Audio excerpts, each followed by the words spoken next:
this guy, this charming, handsome, sexy, hunky waiter guy, was like, oh, well, I'll just bring it over and leave it next to you, and if it goes missing, then, who knows what happens. Anyway, so that's what he did. He brought over the tiny sexy fork. He put it on the table next to me. I put it in my pocket. I somehow got it through customs. I brought it home with me, and now I have it here. And this is the tiny sexy fork in question. And in all honesty, it's not really that tiny. It's almost the size of just a normal fork. But it is kind of sexy because it's sort of curvaceous if you look at it. And it's got, I don't know, it's got something. It's got some kind of sexual quality that I quite enjoy. But yeah, I thought it'd be a good trigger anyway to use in this video. So here goes nothing. I'm gonna apply it directly to this Blue Yeti microphone just for fun, and see what happens. And I am listening to myself on my headphones, so I want to make sure it's not too loud. But I also feel like I did practice it a little bit before starting the video, and it was pretty like heinous is the word that springs to mind. But I also kind of liked it, so I'm just gonna go off the assumption that if my eyes and my ears enjoy it, my eyes enjoy it because of the sexiness of the fork curves.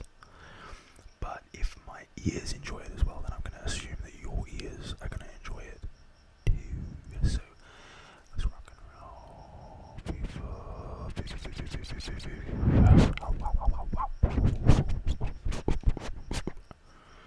Alright, here we go. I'm going to try it.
check to see if the mic